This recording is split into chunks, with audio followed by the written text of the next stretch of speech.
I happen to believe that what you're seeing when you expand eligibility for federal programs is the desire by some in Washington, D.C. to federalize health care.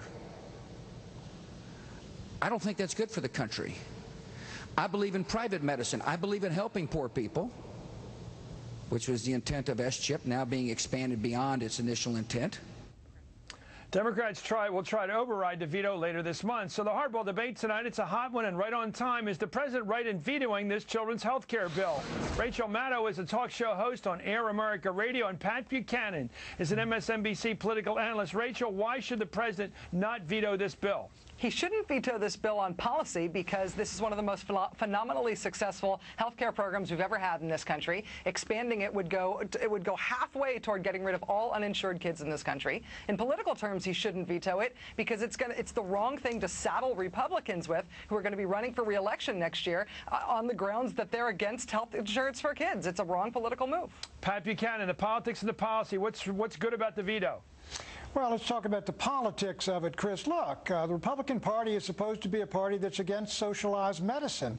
You've got a doubling of the size of a entitlement program by the federal government, takes it from $25 to $60 billion, doubles the number of kids almost under it. This is creeping socialism. More than that, Chris, this country is headed down the road to a massive collision with these entitlement programs, Social Security, Medicare, and Medicaid, which we can't afford. This country cannot be now expanding entitlement programs. Everybody that's looked at these programs knows that can't happen.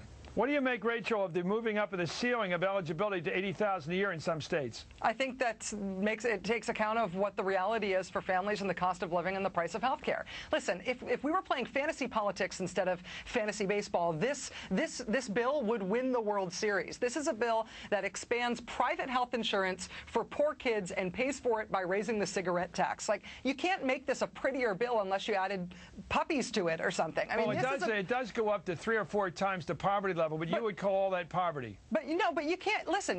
This is about getting 8 million kids who are uninsured in this country some sort of health care. This would get rid of half of the uninsured kids in the country and get them under the private health insurance system. Wait a minute, Rachel. Yeah. We're not talking about whether they're going to be deprived of health care. We're talking about who should pay for the health care of folks making $60,000 and $80,000 a year. But Pat, 8 million kids don't have health insurance right now. I think they should. Nobody's paying for their health care. But the point is, not that they don't get cared, but who is paying for these things? I don't think you ought to transfer the burden from folks who are making $60,000 and $80,000 a year should get something from people who are making more. Who is paying for it themselves. Who is paying right now for the 8 million kids who don't have health insurance? They're paying, families are paying themselves, or they get it free. They get it free. That's what President Bush said. Oh, you can just go to the emergency room for treatment. That's not a health care system. That's a policy failure. This is really about health care financing, not health care. Let me ask you, Rachel, where are we going to get the extra $35 billion? Where's it going to come from? Cigarette tax. 61-cent increase on the cigarette tax. But that hasn't been passed.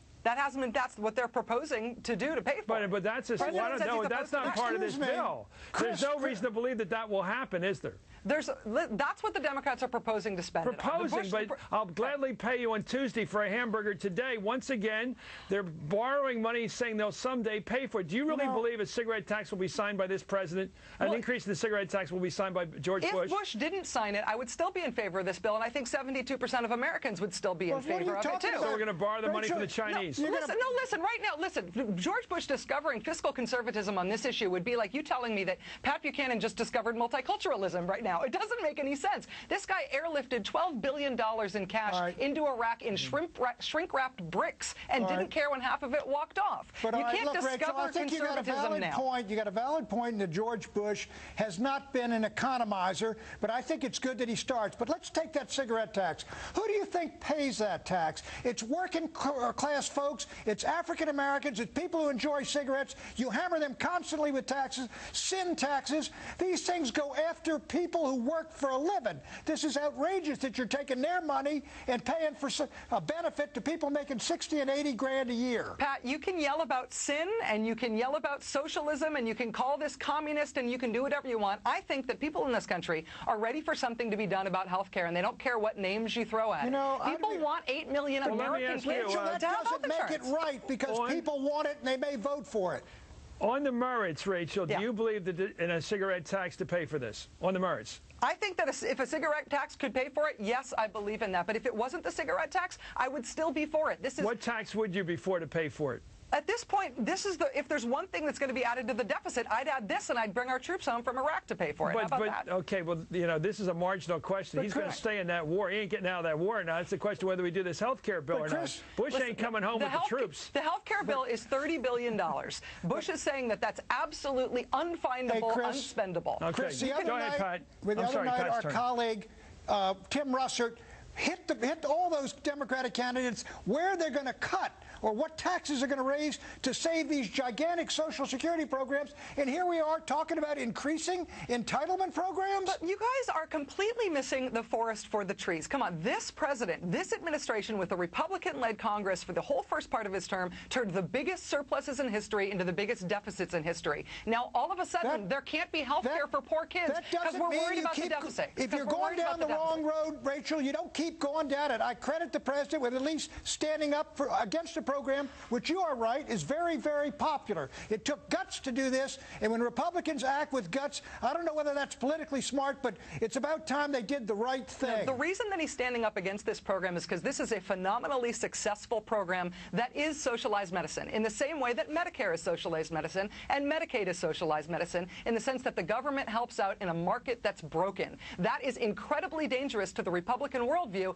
that government can never help. So they've got to shut down this working program so they can continue to say the government's the problem. You say the Republicans are voting are stopping a program that would be good for them politically. Yeah. Isn't that what we elect people to do, to act on principle, even when it hurts them politically? For heaven's sakes, Rachel, I agree with you. Look, it's unpopular what the Republicans are doing, but if they'd done the unpopular thing again and again and again, this country would not be in the strategic fiscal mess it is in right now. Pat, the Republican health care plan right now, the proposal for fixing the health care disaster in this program, could be written on the back of an envelope in invisible ink and still nobody would miss it. There's no Republican proposal. The Democrats have come up with something here that would work. Rachel, your idea is we got to have a national health care program, and the Republicans aren't doing what's right, because they're not going in your direction. They're not socialists, Rachel.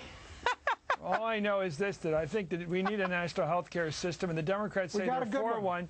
But when it comes time to try to create one, they don't even have the guts to finance it. If we're going to have a $200,000 or $200 billion health care program like Hillary and the others are talking about, you've got to be willing to finance it. And if all they're going to do is this chiseling number of saying, someday I'll raise the cigarette tax, that's not exactly a profile in courage, Rachel. Either you're going to pay for this stuff or stop talking about it. Hillary and Barack and Edwards are all talking about national health care, and all they can think of is some chiseling little cigarette tax they know they'll never pass. Why don't they put up their money where their mouth is and say, we're for national health, and damn it, we're going to pay for it. We're going to cut something here. We're going to raise taxes here. It's going to add up. Why don't they say that? I think whatever they propose for paying this would pass. 72% of people in the country want this program extended. Because right now, the people who pay for it, the people who pay for it are all of us who have private insurance, who are subsidizing the emergency rooms, and the kids who don't get health care. That's unconscionable. This veto is going to be sustained. Bush is going to win this fight. Okay, we'll see on that one. That's a bet. We'll have to see if it's covered. Thank you, Pat Buchanan. Thank you, Rachel Maddow. Up next, the Hardball Roundtable on Hillary's growing lead in the polls, Bush's veto, and whether Democrats will step up or stop the war, or stop the war. This is Hardball, only on MSNBC.